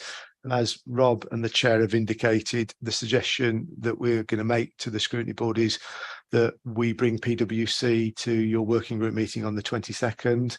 They will be accompanied by Julie Lungworth and Kath Lennon in terms of officer representation from that, and then PwC will be able to tell you where they've got to in terms of their findings to date. Fair to say that I think when we get to that, it will be very much what they've found in terms of their initial findings and some hypotheses. What's the plural of hypotheses of their findings to date. They'll share that with the board in an open and transparent way, and then I think there are further conversations to be had about further work, both in terms of what you may want to do and also what PwC may want to do, and then we can seek to align that. One of the things that we're just working on at the moment is we are seeking to strengthen the element of external engagement that PwC are undertaking, and I should imagine that that's something that the board in particular will be keen to see and understand, because the views of parents and carers and children are absolutely at the heart of the review process that we're trying to do. But because of the desire to push ahead with the review, that has meant that there's been a challenge over the school summer holiday period. So we're doing some intensive work over the next couple of weeks to try and pick that up a little bit, but we'll be able to share some more detail with you on the 22nd. That was probably all I wanted to say at this stage. Happy to take questions, but more importantly, I'm joined by Ben Olchin, who's the CENSAP lead, who undoubtedly will have a much more detailed knowledge of any queries that you may have for us to pick up. Thank you for that. And obviously, today is not to do that piece of work. Today is to agree these terms of references. In terms of PwC's involvement, I know we discussed at the pre-meet, one of the things as a board we are keen to be involved in is speaking to key witnesses with PwC, and particularly having in mind service users, the Leeds Parent Carer Forum, for example, and making sure that we as a board are part of conversations with key stakeholders in partnership with PwC with pleasure. But we want to be assured as a board that we have been part of those conversations rather than it being an external process. So many of us hear from so many residents about issues around EHCPs that I think that's really important. That was something that was very clearly communicated at the pre-meet. It may be that there's some scope maybe in October to look at that, Rob. But obviously you'll note we've altered and again we discussed this in the pre-meet, we've altered the terms of reference taking into account PwC's work, and to reflect this slight shift in focus, working in partnership with PwC, making sure we embed their work within our own. Any questions, comments, thoughts at this stage? I'm hoping it's fairly comprehensive. Yeah. Thank you, Chair. Yes, I think it is comprehensive. Just a thought or a suggestion. I mean, looking at the witnesses, I can see we've got service users, so the Leeds Parents Carer Forum. Is there any scope for involving young people in this, whether it's the youth council, school councils, the children's mayor? I think we would want to make sure it was impacting young people so far as we can. So I think it's, yes, I agree. We need to make sure we've got some youth voice in there, and I'm sure we'll find a way to make that happen. Councillor Carter. Yeah, I mean, we all probably have HCPs, that we all have children with difficulties in our ward. But as a parent of such a child, I think it's really, really important to make sure that the carers board are involved in it heavily, and quite a lot of weight is given to them, because if you have a child, you are an expert in that field along with all the other experts. Thank you. Particularly with, not to speak for other people, but particularly with where we're looking at children with complex needs, very often one of their best advocates are their carers. As so often we have to speak for them. But I think it would be really helpful to find a way of capturing the young voice too. I should suppose declare a sort of interest there. As many of you know, I have a child with fairly complex special needs. Any other thoughts, observations, comments? Yeah. Thank you, Chair. Just again, I think I will go back to the last meeting we had. Again, I refer as a parent of a child that has sinned. I see in this report, we do have the EHCP, which could be possibly for really high needs. I would like for this to also concentrate where the child is being assessed, but the assessment is not that, too much to fit into the EHCP, but at the same time, they do have needs. You, as a parent, you kind of like not know what to do. You do as much as you can, but there's no provision for you. And the school would tell you things like they cannot get funding for certain things. And so if possibly that could be looked into, and schools be provided with that, I don't know, funding or, materials to cater for kids that are not highly on the EHCP, but at the same time, they do have special educational needs. Thank you, Chair. I think there's two pieces, and I'll let officers speak to this more fully. Leeds is one of the, watch this, me defending the administration. One of the positives in Leeds is actually an EHCP is not necessary to unlock funding. So we have FFI in Leeds that isn't you don't need an EHCP to unlock that, but it does rely on school Senkos being, as very often they are, really on top of things to make sure that they're applying for it at the right time. And it may well be there's something we can look at there in terms of, can we improve the flexibility? This is a very focused scrutiny piece that's focusing on EHCPs and some of the statute, because each EHCPs are a statutory process, and there are things that aren't working, which is why PwC are involved, that aren't working, that we have a duty as a city to make sure we get right, so we're complying with statutory duties, and in the most challenging cases, doing things better. I don't disagree with you that we need to look at that across the piece as well, and I'm sure improvements here will have a trickle-down effect. But Farah, can I hand over to you on that? Yes, just on that point, slightly away from the agenda item, we are part of the Dulwich pilot where we've got SEND navigators. We're employing some SEND navigators that are looking into access to services via early help. So that will be covered as part of the broader early help, and they'll be working with our early help hubs in supporting parents and accessing support outside of EHCP. Thank you. Challenges we can never really do enough, can we, for our vulnerable learners, because whenever you're doing everything they need, there's always, quite rightly, there should always be more. Yes, Chair, it's a helpful reminder from the councillor that officers sometimes get into a certain shorthand when we refer to things.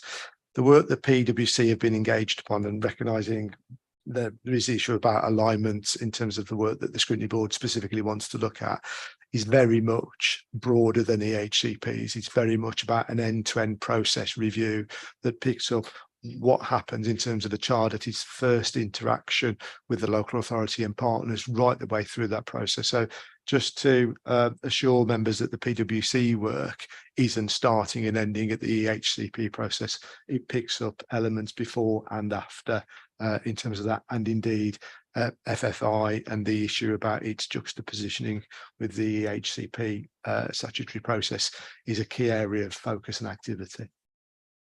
As is indeed our piece of scrutiny.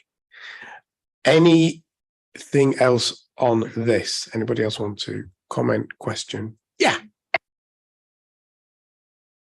I just want to add, having spoken to friends up and down the country, this is definitely a struggle that's happening nationwide as well. So it's certainly nothing that's a poor reflection on the council. I just want to say that it's such a strength, and I'm so pleased to see that we're looking into this so thoroughly and that we're holding ourselves accountable. It's so important. Thank you for that. Anybody else? Okay, thank you very much. So we will be picking that piece up. Obviously, it's our working group with vigour. Moves us then to item 10, the work programme. Rob? Yes, thank you, Chair. Just a few points to note on this. Appendix 1 provides the work programme for the remainder of the 2023-24 municipal year. Within that, there are a number of small changes, but mainly around timing. I don't think there's anything that's been moved too dramatically. To note, there are 2 working group items, working group meetings rather, coming up. One on the 22nd, which is the aforementioned DHCP, and then a further one on youth vaping, which is on the 27th of September. The latter one, we do hope to have quite a multi-agency attendance from witnesses, so hopefully we can get. Yeah, thank you, Chair. Hopefully we can get as many members as possible to attend. That one will be in person. The EHCP one is remote. So just to note those 2 subtle differences. Other than that, Chair, I think that covers everything. Thank you. Thank you. Say again, sorry? Sorry, just brief. Sorry, Councillor Atwood. There's been a change to the meeting day, which obviously quite an important change to Appendix 1, which I should have mentioned. Just to highlight that to board members, that has moved. We've now got a meeting on the 22nd of February 24 to replace the March meeting. We previously had 2 meetings in March, so it creates better space in between the 2. Jules. Yeah, can I just ask, on the work programme in October, we're looking at school attendance, the school attendance update.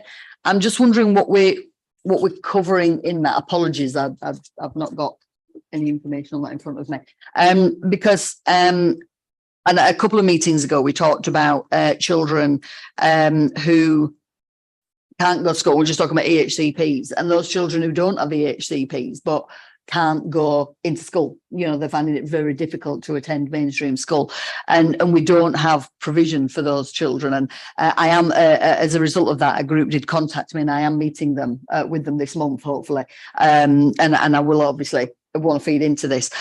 So I just wondered is it general non-attendance at school and how we're chasing that and what we're doing, or will we be bringing that kind of issue into that as well, where children can't attend school, and how we address that? Thanks, Councillor Hazelwood. Yes, it does. So you'll recall the June meeting, we had that item. So I took note of that, and the comments of yourself and a number of members were part of that. And that is perhaps my title's a little bit short, but that is very much part of that item. Yeah. Thank you. When we shaped that, I'd made sure that your comments were captured. So we made sure that's, for me, the important part of these meetings, is to make sure we're shaping what our agenda actually looks like. Anybody else?